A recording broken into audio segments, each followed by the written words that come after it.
Hi, welcome back. And if you're new, this is Life and Art with Nicole, and I'm your host, Nicole. This is a weekly podcast where we discuss different lifestyle topics such as books, acting, music, television, health, wellness, spirituality, and a variety of other topics. And I'm so excited because today I have Melissa D. Hall with me, aka Medicare Mel. And we are going to actually talk about where that name comes from and a whole bunch of other stuff, including acting and artistic things. So make sure to stay tuned and we'll see you in a minute. You know, I'm Melissa D. Hall for those of you all who may be new to me. And besides being an artist, I actually own an insurance agency. Okay. I've been doing that since 2008. Wow. Yes, focused on the senior market, and we do life insurance, but obviously for the namesake Medicare. So for those of you all who don't know, Medicare is a type of health insurance that people 65 and older get. And when they get this, it's like it's a whole new healthcare system, and it's very confusing. It's very intricate. Most people don't speak insurance, and so Right. And so that's why the name Medicare Mel comes, to let them know that, hey, I'm Melissa, and I help you with your Medicare. Wow. Yes. And so you have a weekly show, or how's that? What are you doing with that right now? Sure. So I started off doing commercials here in Raleigh on the television. That's how people got to know me, you know. And then from there, obviously, I have an art background, artistic background, acting background, all that. I started a talk show called The Golden Report with Medicare Mel. It's all about showing the vibrant side of aging. We film in front of a live audience here in Raleigh. And, you know, it comes on every week on Fox 50. Mm-hmm. Yeah.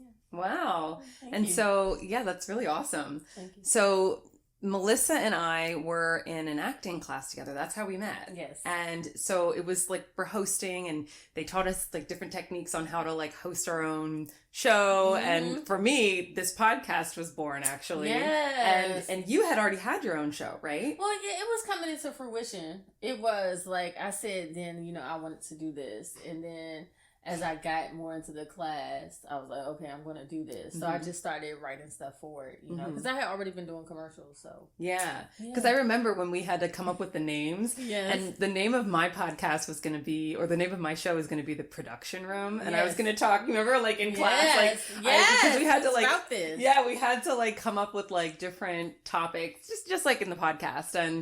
And so mine was like going to be all about like film and like really dissecting films and have different guests on that, like, you know, are, you know, different parts of the filmmaking process, like, you know, grip or gaffer or sound or lighting or editing, you know, or anyone really, costume design. And so that was going to be mine. And you had come up with the Golden Report. I remember when you first said it and I was like, that is the coolest name. Like, that's so odd. Where did that come from? I don't know, because I guess like they talk about older people in the golden years Oh. and stuff. Yeah. I mean, That's awesome. we went, it was me, you, and Kendra, and then they had Trevor. I don't Yeah. know where you had Trevor, but he was in there too. Yeah. And then I remember like the first day, I was like, all right, I'm going to go out and I want y'all to clap for me. And y'all, that was what I did. I did. I made y'all all clap for me. It was like day 2 or day Yes. 3, and you're like, okay, everybody clap for me. When And I we were come like, in. okay. And you But did. and we did, and it was awesome. You just like rocked it. Thank you. And I was like, wait a second, does she already have her own show? Yes. A star was born. Okay. Golden Star. Yes. Yeah, that's awesome. So like, so you kind of turned it into something. Yes, I did. That's I awesome. I did. That class, it was very transformational for me. Mm-hmm. Meeting you, meeting our teacher at the time, just everybody there, because, you know, it was there that last day. I don't know. It was like I decided that last day that I wanted to be a full-time artist. Yeah, wow. I really did. Like, that's when I made a decision. Mm-hmm. Because, you know, I've gone to a lot of conferences. Again, I've been selling insurance. I do very well. You know, multiple 6-figure earner, right? Mm-hmm. But, and I've gone to a lot of conferences, all that stuff. But it was something about when I finished this class, I was like, this is exactly what I'm supposed to be doing. Mm. These are the people I'm supposed to be around. Yeah. Like, it felt so much like family, and like I just wanted this and to be around these creative people. Yeah. And so that, it was just like, we left in the middle of the night because the class was out real late. And and just in the middle of the night, driving home, I'm like, this is it for me. Yeah. Yeah. That's awesome. Yeah, and I got to meet people, like, again, who were full-time actors. Yeah. Yourself, the teacher, it let me know that it was possible. So had you taken acting classes prior to that? Yeah, I have. Again, so like I'm originally from Maryland. I moved here to Raleigh in 2015. When I was in Maryland for some time, like even growing up, I had always done some theater. I always tell the story, like I had an audition to be Olivia on the Cosby Show. Wow. Yes. And my mom, she was like, "Oh no, you need to go to school. You don't need to do that."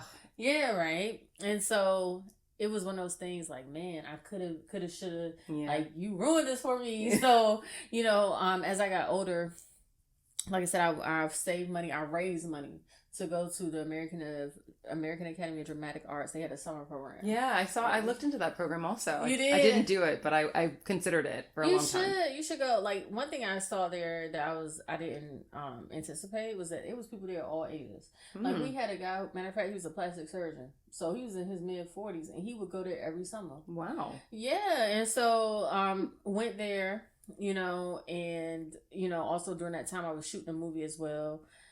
Going there for the summer and room and board, all that stuff, it was over $5,000. Yeah, it was that's the reason why I didn't do it, because it was out of my budget at the time. Yeah. And it's kind of still is. Yeah, but, probably close to the 7. Yeah. Because you have to pay to, it's like college for a summer. It is. But it's all dramatic arts. It is. And, and also too, you want to make sure you stay certain places, like, like I stayed in Brooklyn Heights, which is a upscale area. Yeah. Like, my rent there was like $1,700, but I was staying with it was a bed in a room with 2 other girls. Oh wow. Yeah, but the building was the bomb. It was like some off the Real World. Like, cool. It was cool. It was like definitely that New York experience, but while there, I really got to see what it took to become an actor. So, like, up until that time, and I know a lot of people, they think, oh, being an actor is just saying the lines the best way you can. But it's so much more. Being an actor is definitely a holistic type of journey. Yeah. Yeah, I was taking voice lessons there. I was taking, like, movement classes, yoga classes. You got to take Shakespeare. Just a whole litany of stuff. And I was just like, okay, wow. And then it was like my friends there, like I had people coming from Hawaii. Wow. We had people coming from Australia. Like, I'm friends with these people to this day. And when they was coming over there, we spent all this money to go to this school. So you definitely had some means, right? But for some people, it was all their means. So like they were staying in hostels and different places, which that's part of the life. Yeah, it is. It is part of the life. I hate to say it, but like the struggling artist is like 90% of this, until you really hit that. That place where you're starting to book really great projects and making a lot of money. But yeah, it's hard. It's a really difficult life and lifestyle. And that's what a lot of people don't understand, Yes. And it's like, it's the art that just pushes you and just like the hope that eventually you'll make it, and just being able to get paid, you know, for what you love to do is definitely validating. And, at that time I was so deep in the insurance industry, and I had already started making decent money, had a standard living. I'm like, I'm not going to sleep on the white couch. Like this is not happening here. It has to be another way. So, I kind of left discouraged. I kind of left discouraged. And then it's like the people, like my family, my community, they really rallied behind me to send me there. Like, I got donations from everybody. That's great. Thank you. Yeah. That's really great to have a network like that, a support network. Yes, they did. They really did. But it was like a lot of them felt like, and I told them it was school. But whenever, especially being an actor, all they know is a big break. Yeah. That's all they know. They don't understand. Like, I went to school and I'm coming back home. Yeah. And so they were like, oh, you not staying? No, I'm not staying. So I kind of had to get over that a little bit. Mm-hmm. Then here we go. I leave Maryland and start my agency again. And like, I had different like prophets and stuff come to me and tell me, like people started. What were they saying? I'm so curious. This is the first time I ever talked about this. I started having like different people come to me and tell me, like, the Lord said, you're going to be famous. The Lord said that, your business is going to push you into this. And and stuff. And it was like several people came to me. Yeah. Several people came to me. And I was like, you think so?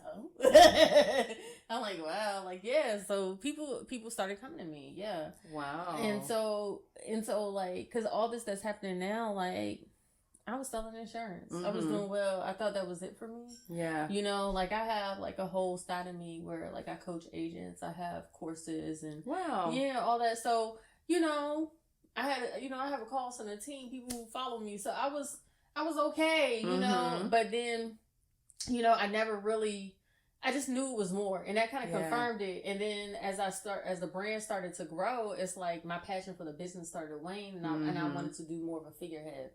So, you know, they were right. It all kind of coming about. I mean, I can see that because when we were in class and you got up there and you were Medicare Mel came out, and I was like, wow, like you had a very Oprah appeal. And didn't you even say that she's been like was an inspiration for you or something like that? She is, and Oprah and my mom had the same birthday. Oh. Yeah, but Oprah is definitely an inspiration. She's phenomenal. Yeah, I mean, just how she was able to build herself build a brand, and now she has magazines and all this other stuff. Like, she's definitely one of those people where it's like, wow, you did it, girl. Like, you know, and so for business women, for artists, for anyone seeking to aspire to have that type of career where you're on camera and you're helping people and you have your talk show and you build all these other things from it, like her book club and all, you know, X, Y, and Z. Yes. That she definitely is the blueprint. Yes, you know, she is. And I don't know for myself, like, I'm not sure. It's so funny because before I started professionally acting, I was a web TV host. I did web TV hosting. I could definitely see that. Yeah, I mean, it's so natural for me, and it was. I don't know how it even came about. I think a friend of a friend was like, "Hey, have you ever been on camera before?" And I was like, "Well, other than like home movies, not really." But I'd been on the stage since I was like, 10 or something like that. So acting was familiar for me, but not like the hosting part. And so I learned how to host by doing web TV hosting, and I did that for like 2 years, and my videos were, all across Raleigh and on, TV cool. and stuff. Yeah. And then when I was in my archery class, funny enough. Yeah. Archery class at my college. And there was a girl who was with an agency, and she was an actor, and she was like, "Hey, have you ever thought about, doing this professionally?" And I was like, "Oh, no, I actually haven't." And so she gave me the name of her agent, and I ended up signing with them. And I was with them for years. And then, so I'm still really good friends with the agents, and, they're like family to me, and they really kind of coached my career. But I never thought of myself as like a talk show kind of person, but it's weird how I've sort of come right back full circle to it, like with this now, with what I'm doing. Yes. And I always thought that I would be, doing dramatic stuff, which I still want to do.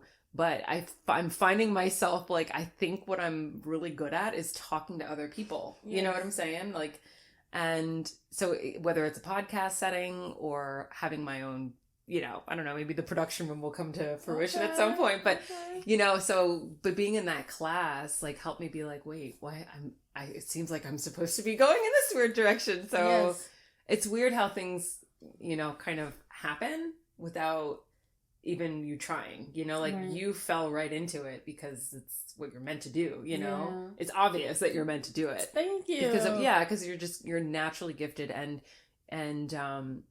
just the success that you're getting from it. And, do you want to mention what's happening, what's coming up and what people can expect? You're so funny.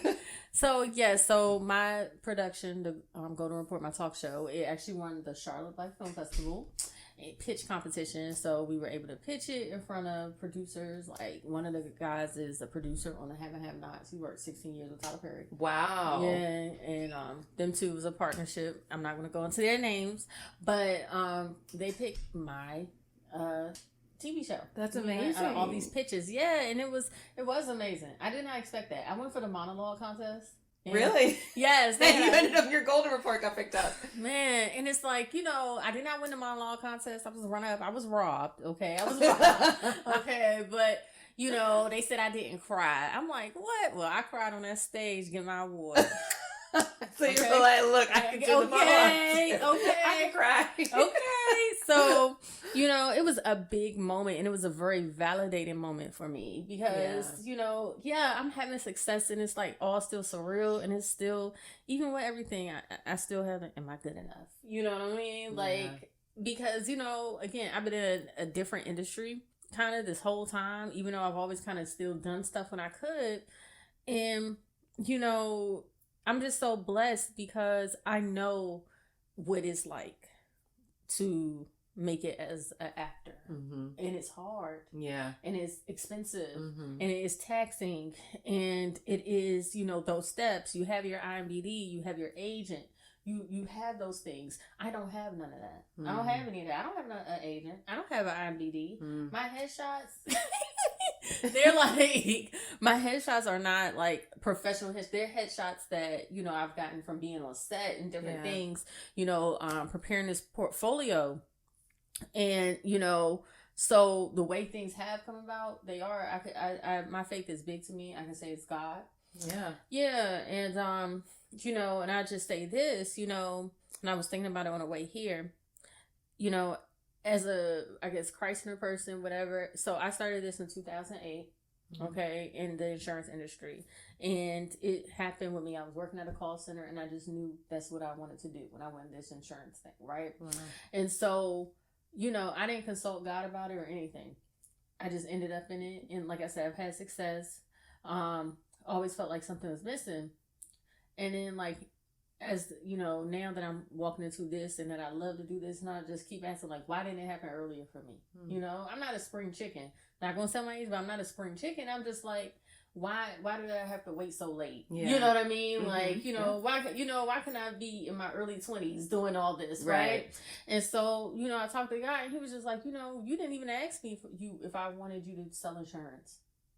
You know what I mean? Yeah. And I was like, wow, like, I never did. Yeah. It's just something I just did. Yeah. You know, but I asked him about this, you know, and it's just working out. Yeah. Yeah. Yeah. That's great to have faith like that and to trust. That's definitely how I operate, is like, if I want to do something, if I feel very strongly pulled to do something or called to do something, I do it, and I notice that everything falls into place for that to happen. And that, to me, that's God for me. You know, that's that, you know, that great spirit that is sort of guiding me and putting me on the right path. And, you know, I had this conversation with the previous guest, and I was talking about how, you know, if on auditions, right, you go out for an audition and you don't necessarily get the role, or you get the next callback for the role, but then you end up not getting it. And the way I see it is, that was that door. It was the door closing. That wasn't meant for me. It was meant for someone else, you know, but, you know, for myself, there's another door,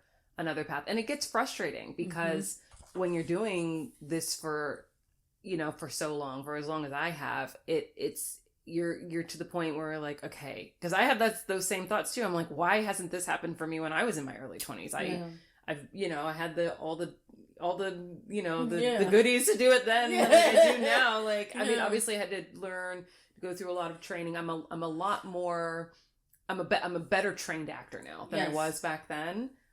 My acting is different now. I'm not saying that it's better per se. It's different because I have different tools that I have utilized. But yeah, it's like, okay, I want to pursue this artistic field, and you're like, come on, God, open some doors for me. Like, keep shutting them. Like, what's happening here? Yeah. So it's like that. And like, even when I came here, right, when I moved here to Raleigh in 2015, I started this talk show.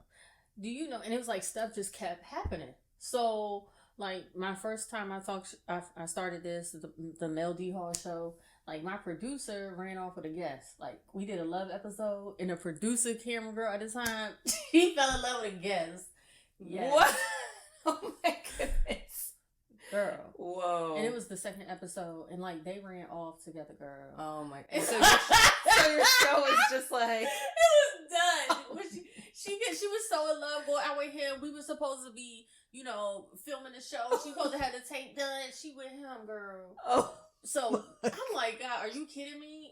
So it was like, all right, like, you know, it's like, you ain't supposed to be doing this thing. Yeah, the timing wasn't right. The timing was not right. And then it's also too, during that time, I remember talking to a gentleman. He was like, look, he said, if you don't have a show, you have a responsibility to do your research. I was like, okay. He was like, you do. You got a voice. And that never left me. Yeah. And, you know, I think, like, definitely as I've gotten older and matured, like, I see how much of a responsibility that is. Yeah. Versus probably when I was younger. And like you said, the things that you would do versus won't do now, like I definitely feel like me just being younger, me just wanting it, you know what I mean? That I would maybe not have made the best decisions that would have carried me now. Yeah. You know, sometimes, you know, there is such thing as overexposure. Right. You know, and I just think like maybe then I might have done that so that like now, you know, here I am, you know, whole, you know, 7 years later, it would have just messed me up. Yeah. You know what I mean? So, I agree, because I think when I do kind of ask those questions, I always have to like come back and ground myself and say, no, everything is in divine timing. Yes. Everything happens exactly when and how it is supposed to happen. Yes. And whether it's for the greater good of everybody or for the greater good of yourself, everything is has its own path, right? And so I have to always remind myself that when I'm like, I get frustrated or upset and I'm thinking, well, how come that person booked that? Like, I'm just as good, or, you know, because in whatever it is, you know, or, well, I guess for me, it's been acting for 10 years, Right. but that's how it's been. And I have to just say, no, just wait. Because if the success, I feel like if I had gotten the success too early, I would have been wild. Like I wasn't grounded enough. I mean, yeah, I was raised very well. However, I got a wild streak, you know, and I had to live that out, like seriously. And if I had gotten gotten too successful too fast, or had too much like money too fast, or too much fame too fast, I feel like I would have been one of those people that have been like rehab or something. Yeah. Like seriously. No, seriously, it'd be like that though. Because it's you're naive, you're young, you're thrown into this pit with these wolves who just want to devour you, and they're throwing things in front of your face. They're offering you things that you may, or, you know, if you don't have the right mindset, you just get, your naivete will get you sucked into it. It's real. Yeah. And it's like, that's one thing, like, again, I'm in the insurance industry and I'm used to dealing with a bunch of sharks. But this entertainment thing is on a totally different level. Totally different level. Like, go see what the word perpetuity mean, y'all. Like some of these contracts these people want you to sign. Yeah. Okay, like, meaning like, yeah, they own you and they can sign your name. Okay? Yeah. And take your money. Like, they can hire people on your behalf. You get what I mean? Yeah. Like, it's real. Like what do they call them? I mean, obviously, we've got a lot of them have handlers. A lot of these famous people have handlers. But then there's also like, what is it called? When someone takes over your trust or whatever, someone can, like Britney Spears? Yeah, like Britney Spears. What is that called again? Oh, gosh. Conservatorship. Yeah. There's stuff like that. I mean, and I'm not even talking about that. I'm just talking about in management contracts. Oh, wow. And agent contracts. Like y'all, like, get yourself a lawyer. And it's like a lot of people, like, I have an attorney, and I'm just very blessed because she's a contract lawyer and also an entertainment lawyer. Oh, yeah. Yeah, so those are two different types of things. Yeah. She just happens to be that. You know what I mean? Yeah. And it's a lot of, like, when it comes to entertainment lawyers, especially in this area, is very slim. You know? But, like, I could say some of the trials that I've gone through, especially running my own business and stuff, like, it just really has prepared me to say, oh no, you have to have the paperwork in order. Let me have an attorney, you know, because a lot of these artists can't even afford one, you know, because it costs a lot, you know, to even have them look at a contract. But and then they get caught up in these contracts very early, you know, because a lot of people, they love the art, they love to sing, whatever they do, but they don't like the business side to it. And you know, I've been able to kind of like thrive on the business side of this because I've had to run my own business and everything. You know, like the name of my production company is Artists Forced to Do Business. That's cool. Thank you. That's the name of it, because it's like, it's so true. Yes, you're forced to do business because like we just get caught up like in creating. Yeah. You know what I'm saying? Like, that's what I do. I love to create or whatever, but I've had to be forced to be a business person. Yeah. Because it's like, I have to protect what I got going on, Yeah. because you can really end up in a trick bag out here. Mm-hmm. Like, that's a real thing. Yeah. Mm-hmm. People will take advantage of you. People will try to take your money. Yes. People will try not to pay you. Yes. You Yes. know? Okay. And what's happening right now with the AI thing, with all the actors, with a lot of the actors and the writers, are one of the issues that they're striking about, other than the pay, is the studio's ability to license their image. So these studios are, I heard one actress, and she was saying that she went on set for a project, and the studio, the first day, they were like, okay, we're going to take a 3D image of you, of your likeness. And she didn't understand what it was for, because this was like all kind of pre this AI boom. Yeah. I guess it was like happening kind of behind the scenes. And so she did it, and then she did her one scene. I think she only had one scene or something like that. And then when the film or whatever TV show came out, she saw that she was in the background of like multiple scenes. And she was like, wait a second, I only got paid for one scene. Girl. And then she found out that's what that 3D imaging was doing. And so that's what a lot of actors are angry about that. And I totally understand. Like you can't take a 3D image of an image of my likeness and then use it, and then not pay me for it and try to sneak on, do it on the low. No, you can't do that. So it's stuff like that. And that's another thing that they gotta artists figure have that to out. They got to figure that out. Yeah. Because this is the thing, like that whole 3D thing, like I understand where the studio's coming from, but they're going to have to be able to pay these people. Yeah, you got to pay people. Yeah. You can't just put someone's face up there and they're walking around in real life and have no idea that they were in that scene. Girl. They have to come up with some type of compensation for it, even if it's not a full day or something like that. Like some type could be of like way a residual or something. Yeah. See, some type of way to compensate these people. Like, that's not cool. I can understand them saving money, but I can understand the other side too. Yeah. Yeah.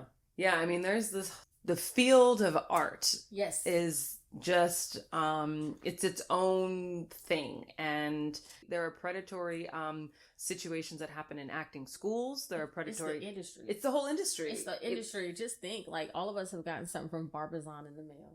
When you're a little girl. Yeah. Or there's pageants, and then you gotta go, and your people gotta pay and sell a certain amount of tickets. Yeah. And actors, people don't understand, like, we pay for casting directors to see us. Yeah. You know what I'm saying? $100 a pop, and you gotta do that pretty often, hoping that they'll remember you when your headshot comes across. It's always another class to take, like, y'all, like, when a person's an artist, like, an artist is something that is evolving, is growing. When you're an actor, if you're an actor, you're not taking classes. It's like, what are you really doing? Yeah. Because it's like, we're constantly, You have to grow. You have to hone your craft. It's like a musician. You can't just be good at playing an instrument and be like, okay, I'm never going to practice. I'm never going to learn. You have to keep doing that. And especially as an actor, because you're not just using your voice, you're using your entire body, like you had said. You've got to take movement classes. You got to take you got to get vocal training, because you have to know how to, like, breathe and speak through your diaphragm. You can't do it all up in the nasally kind of, because it doesn't sound good.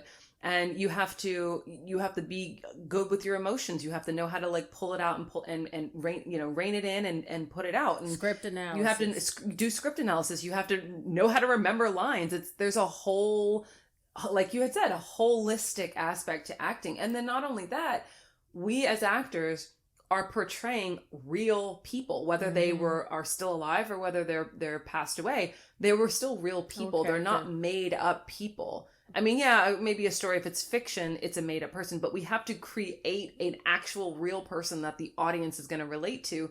That takes a lot of full body energy. And emotion. No, it really does. It really does. And, like, it's a lot of, like I said, full body energy, keeping your mind right.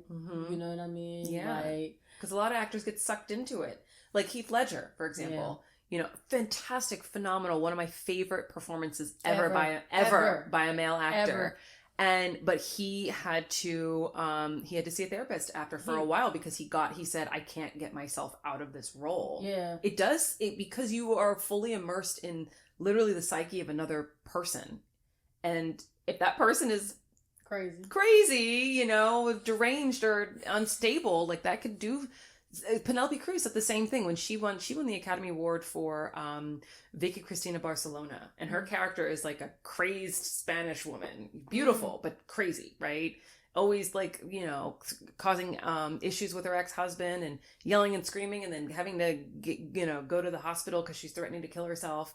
And she also said that it took her a really long time to come out of that role because she fully immersed herself in it.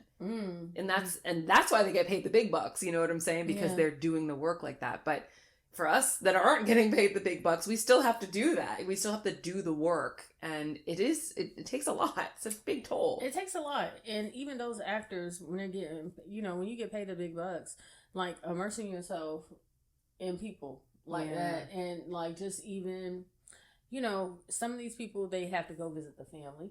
You know what I mean? They might have to put themselves in some circumstances. Like a lot of people who do like movies in jail, they'll actually go to jail and be undercover in jail. Yeah. You know, depending on what type of technique you're using, just so you could really be more like realistic, you know? So it's a lot to it. Yeah. But I wouldn't trade it for anything. Like, I love it. Like, this is where I feel most alive. Yeah. Yeah, definitely. But, and you know, going back to the predatory thing, like, because actors have to do all that already, we're already vulnerable. And then here come these, you know, these producers, here come these acting teachers and acting coaches, and here come these casting directors, and it's like, you know, like it's we are like ripe for the for the taking, I guess. I don't know what that phrase is, but everybody wants their opportunity out here. We're all working for our big break. We all are. That is it. That's what it's all about. You know, at the end of the day, for us to get that breakthrough opportunity to go to and be able to do what we all came here to do. Because each of us sees our career going a different place. You got a different dream role than I got. You know what I mean? And we all want that opportunity to realize it. And that's what we're all working for. Yeah.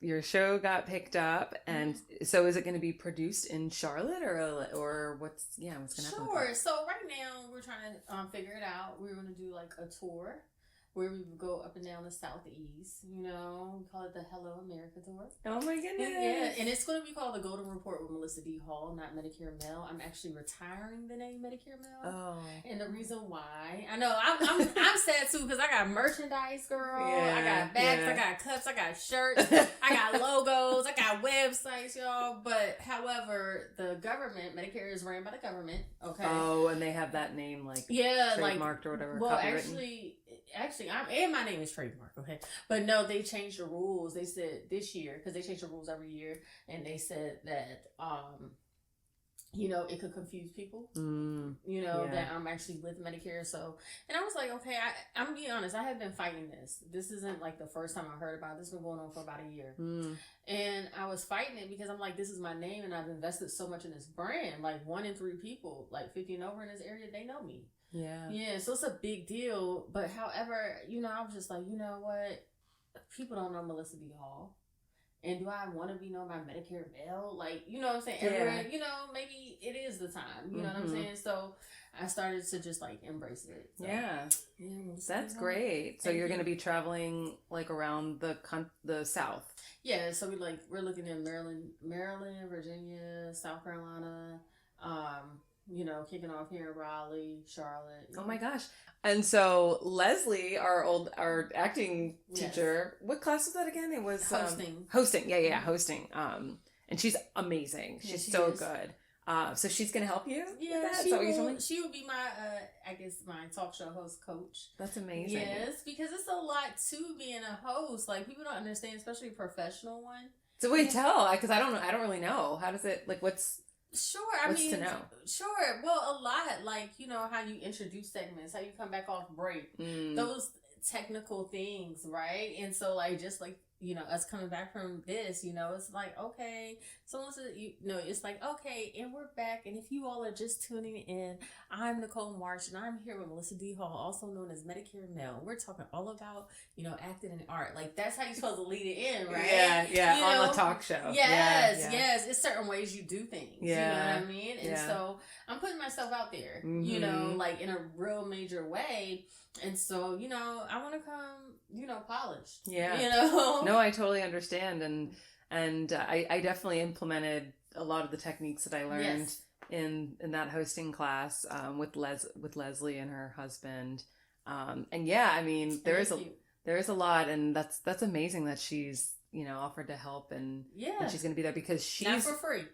Okay. It's not free. Yeah. That makes sense, you know, like, because she's on HGTV and she's done so much. Her hosting and, you know, repertoire is huge. I love it, and I love the fact it's her and her husband and her whole family. They do stuff together. That's so sweet. Yeah, it was like they were put together like a little perfect TV couple. You know what I'm saying? Yeah, so I love that. Yeah. Oh my goodness. So like, what do you see like in the future? Tell me. Tell me what you see or what other people have seen for you. Yeah, I mean. I got a plan, girl, but definitely daytime TV. Like that's where I want to, you know, every day. Well, so what if like a network? Obviously, you'd probably say yes if a network was like, we want to stream your show, because I feel like we're maybe moving. Do you think we're moving away from network TV, or do you think that'll last for a little? Sure. While I mean, so let me just say this: streaming is definitely where it's at. Mm-hmm. No hands down. However, my segment is the baby boomers, and they are the number one television watchers. You know, you try to get your parents to go on YouTube and watch a show, they don't know about that. They know. True. Yeah, they know the TV channel 2, channel 5. You know, their judge shows. Yeah, that's what they know. Yeah, girl. So, you know, I'm focusing on that. Yeah, you know, I'm focusing on that. Like, I love TV. Like, honestly, like that's my favorite hobby is watching TV. What are your favorite shows? Oh my gosh. So I would say, okay, girl, I'm not gonna lie. I love Keeping Up with the Kardashians. Yeah. Mm-hmm. Wait, so they have a new show on Hulu. Have you seen it? Yes, they do. Yes, girl. I watch it. I love them. You know, judge me if you want to. I don't care. But whatever. I like the outfits. I like seeing what they wear. But other than that, No, but let me tell you something. They're a family, and you can learn a lot from them. Yeah. They are. They stick together. So that is true. Yeah, they're entertaining, and I just love them. So I watch that. I watch a lot of stuff like on YouTube. I am a big streamer personally. You know, so I like to watch The Breakfast Club. Mm-hmm. You know, I like to explore different things. So just different stuff. Like, okay, like I'm really into whales. Oh, okay, yeah. I love whales. That's and so, nice. Yeah. That's different. I know. So wait, any whale in particular? Yeah, the blue whale. Oh. And I know all about them. Do you want me to tell you? Yes, tell me some facts about Yeah. Do you know how they tell how old a blue whale is or whale is? No, how? By their earwax. Every 6 months, their earwax grows. Whoa. Yeah, so that's how they tell. Yeah, and you know a blue whale can live until 100. So they have 100 years of earwax. Mm-hmm. That's how they can tell. And also, too, like, you know, the blue whale is also, like, the loudest animal, too. So, that like, their calls can be heard, like, thousands of miles away. And they communicate with each other by, like, telepathically.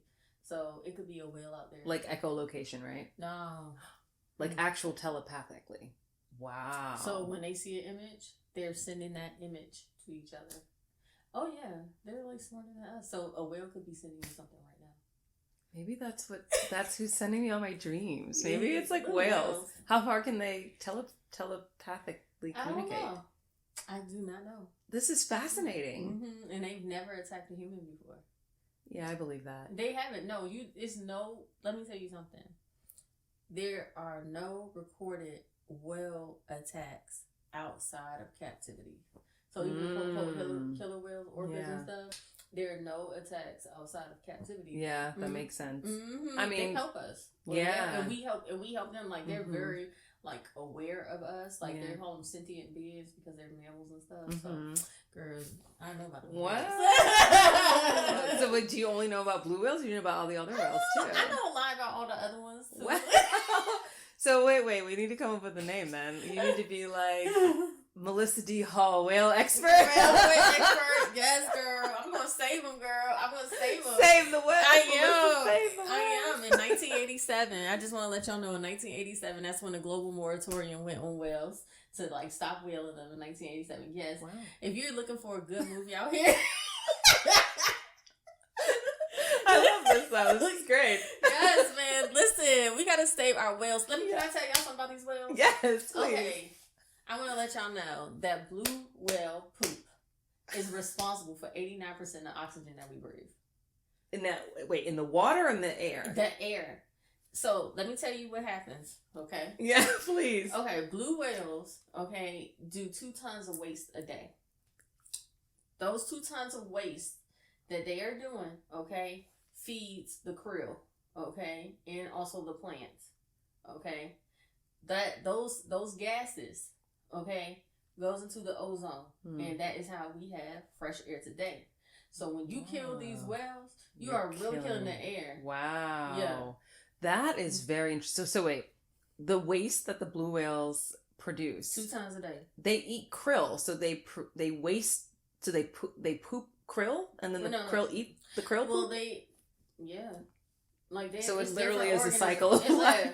Yeah. Wow. Mm-hmm. And it's a lot of different organisms. I organisms. mean, I could see that because krill is what it's a little shrimp, right? Mm-hmm. Like a little teeny shrimp. Yeah, microscopic. And yeah, so there's probably a lot of, and then I guess the algae is somehow mixed in that. And algae has incredible properties. Like it's got a lot of nutrients. Like some of the most nutrient dense foods are like seaweed and whatever the ocean foods and stuff like that. So I definitely believe that it could definitely have something to do with our oxygen. It's the fertilizer of the ocean. That's amazing. Yeah. Wow. So that's what I'm saying. When you kill one of those, like it's a big deal out here, and like a lot of these Asian countries, like Japan and stuff like that, like they are really still out here like killing like whales and stuff, and so it's like what, to eat them? To eat, to sell. Oh my gosh. To sell them, for the oil, things like that, and so. It's like they hide under God. So it is a clause in the laws or whatever that if it's for research purposes that they're allowed to do it, right? But it's not also like shark fin soup, Yeah. Like people don't understand, like when they eat shark fin soup, and again, this is an Asian tradition, what they're doing is they're taking a shark and they cut the fin off, and then they let the shark die at the bottom of the ocean. Oh my gosh. Watch this movie. It's called Watson. It's about this guy. His name is Paul Watson. He's a conservationist. Okay. And he literally, he's like outlawed from even riding planes and stuff because he was messing up these people's money. Like he is. Oh, he was like preventing them from doing the sharking or whatever. Oh, the whaling. He's an activist. Like, wow. Yeah. Like he's actually like, he hops on boats and like, messes up their boats and all that type of stuff. Like he's a real friend. He's really out here. Aww. Look up Paul Watson Foundation. Look up Watson. Yeah. The movie, it changed my life. Like I became like a vegan.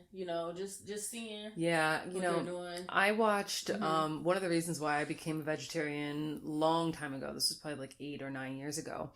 And I'm not anymore. Yeah, me either. It's hard. It is hard, and also like my husband eats meat, so it's like, and he cooks a lot of like tacos, and he likes to barbecue up, and it's so delicious that I'm like, okay, I'll have a bite, and I end up having like 8 wings. Yes, girl. But yeah, but I became a vegetarian a long time ago. Well, my sister is still a vegetarian, and she's been a vegetarian for a really long time.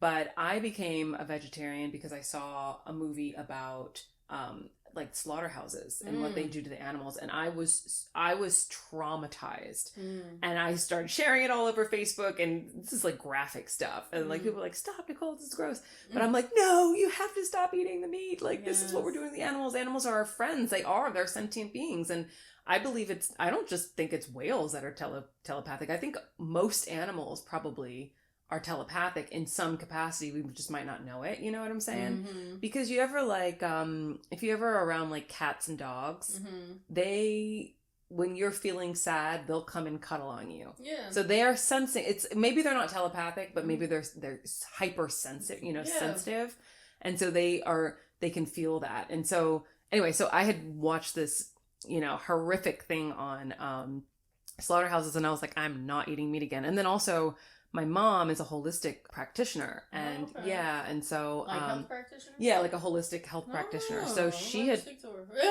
so she had told me a long time ago that humans, when we consume meat, we actually don't digest it. It literally like rots in our stomach for 7 days, and then we poop it out. Yeah, and so when she told me that, and then I watched the slaughterhouse video, I was like, yeah, I'm not eating meat ever again. And then obviously now I eat a little bit of meat, but yeah, there's a lot. I think like as a humanity, if we look at the animals as our friends, we would stop eating them. Just period. You know? Yeah, I mean, that's the thing. Like, definitely, with dogs and cats and stuff like that. Like, they have personality. They have souls. Yeah. Like, seriously, and like, they can smell sickness. Like, they can smell cancer. They can smell colds and flu. They can even smell pregnancy. Yeah. Oh, did you ever see this thing on dolphins? There's this thing there where pregnant women can go and give birth with dolphins. The dolphins will assist with their birth. Oh, by using, I think I heard about that. Yeah, they'll use echolocation and they'll like do that to like make the waters more amiable. I don't know, for the baby, and the baby just comes right on out. Yeah, like there's people who literally go to dolphin assisted births. Like they're literally they're like doulas, like the dolphin doulas. Girl, people buy anything. Yeah, but I think I would try it. I mean, maybe after like if I had a couple kids, I'd be like the fifth one. Yeah, maybe like I'll try the fifth one. The dolphins help me give birth, but maybe not the first. But yeah, I mean, animals are really, really unique. Yes, they are. I do. I love animals. I'm an animal lover. Yeah.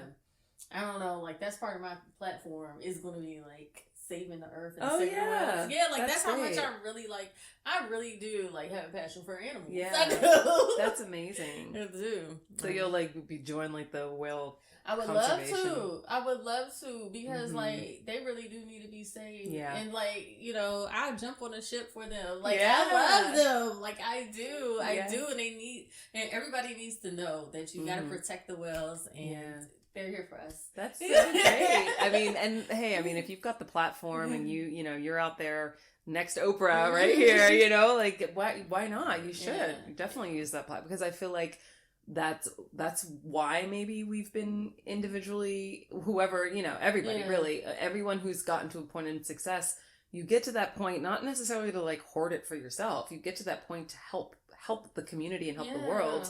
And people who like are sitting on like billions of dollars and they're only giving back to foundations that essentially are like tax evasion funnels, like I'm like, help the whales, help the elephants, help all these animals that are being poached and killed, help clean up the oceans. There are regular people who don't make a lot of money at all that are outside all the time hand picking the garbage off of the beaches. If you were wealthy, you know what I'm saying, like, why don't you hire a team of people to help do that, And maybe they do. I don't know. I have no idea. But there's a lot. And I think, and that's why I'm kind of using this platform to kind of touch on issues like the whales and, in issues that have to do with art and using art and using our voice as a means for change, because it's necessary. It is like, art.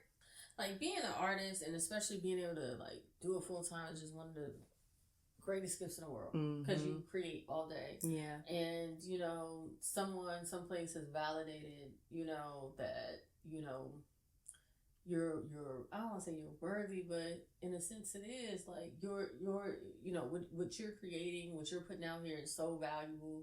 It's so inspirational, so impactful, that this is what we want from you. You know what I mean? And I think art is definitely supposed to be provocative. Yeah. It's supposed to make you think. It's supposed to like inspire change. It is like art, art really can start like revolutions. That's why like certain songs and stuff, like in the civil rights days, like I talk about Sam Cooke. Like, he has the song "Change Is Gonna Come." It's a famous song. Yeah. But they actually made it where it's like a second verse that is not sung in that song a lot when it was first coming out, because it really talked about how like the police were beating it. It's a very controversial if you go look it up. And so because those songs, they rivet, they start change. They don't want them to inspire people, just like NWA. You know what I mean? And their song After Police and stuff like that. Well, that could start a riot. Yeah. You know what I mean? And it did in LA for like a while. It does. And so art is powerful. Paintings are powerful. Pictures are powerful. Acting is powerful. Our, private moments becoming public. You know what I mean? And that's why it's so powerful And it could just, it could start a revolution. Yeah. You know? Absolutely. And I'm so glad that your show got picked up. Thank and I'm you. so glad that you're able to, be successful in that. And I wish you the best of success. Thank you. I would love to have you back on the podcast at some point, a little bit later in your career, so you can kind of talk to us about, what's happening with that and how you're saving the whales. But, girl, you see me, I'll jump on a Japanese ship before I can see it.